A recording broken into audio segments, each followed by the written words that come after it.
Imagine standing on a sidewalk when a heavy object swerves directly toward you. In a split second, your system floods with stress hormones. Your heart rate spikes, your breathing quickens, and you jump out of the way.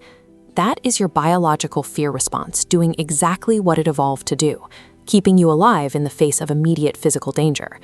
Normally, once that danger passes, your nervous system calms down and files the memory away. But for millions of people, that system breaks. The survival response triggers, the hormones flood the body, and the alarm simply never shuts off. This diagram shows exactly where the breakdown happens. Your amygdala, the brain's fear center, is supposed to react to the physical danger input. But here, the amygdala loses the ability to tell the difference between an actual threat and an imagined problem.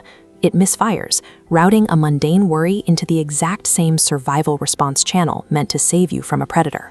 People often tell those struggling to calm down or to just stop overthinking.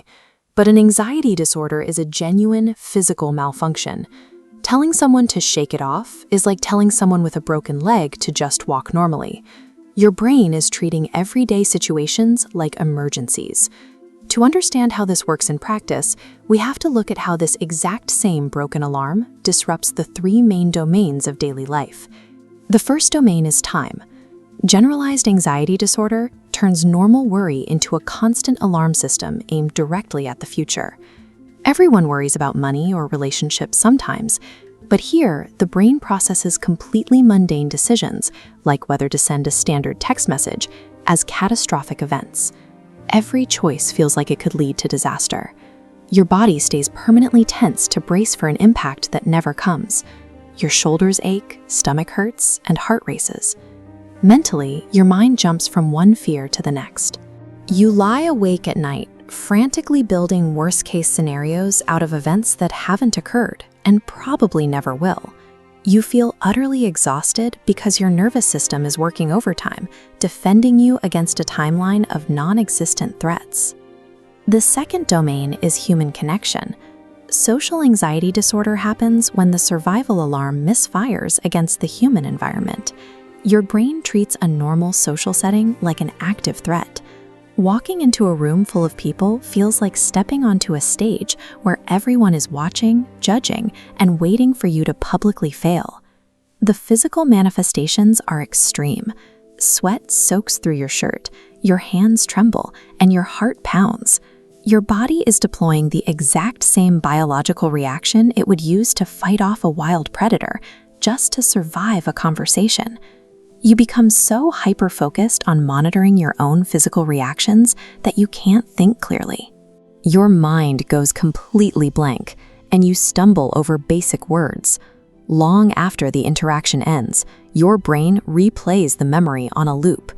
It magnifies tiny, unnoticed mistakes into relationship-ending disasters, convincing you that you ruined their opinion of you forever. The human need for connection is hijacked. Interactions become such terrifying performances that isolation starts to feel like the only safe escape. The final domain is the most acute. Panic disorder is the ultimate false alarm, where the survival response misfires against the internal body itself, often without any external trigger at all. A panic attack hits suddenly. Your heart starts pounding so hard you're convinced it will explode. Your hands go numb, and your chest tightens, making it feel impossible to breathe. Confronted with these sudden, violent symptoms, the brain makes a completely logical interpretation. It becomes absolutely convinced the body is experiencing a fatal medical event, like a stroke or a heart attack. Every physical sensation feeds the terror, creating a feedback loop where fear worsens symptoms. The attack peaks within 10 minutes, but the real trap is next. As this heavy outer ring forms, we see anticipatory fear, a pervasive terror about the next attack. Panic disorder convinces you that your own nervous system is dangerous. It strips away your baseline sense of safety in your own skin. When your brain signals that the future, other people, and your own body are active threats, the only logical response is to hide. This avoidance takes different shapes. With generalized anxiety, you avoid situations that trigger worry. With social anxiety, you avoid parties and conversations. With panic disorder, you stop going to grocery stores or highways where escape feels difficult. This diagram illustrates the ultimate consequence of that avoidance.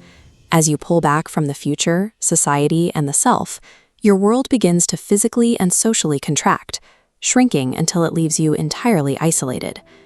Breaking this cycle requires a shift in perspective.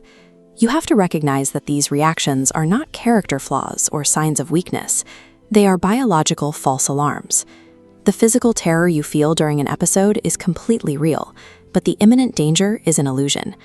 Once you understand the mechanics of the alarm, you can begin to turn it off, step out of the avoidance trap, and take your world back.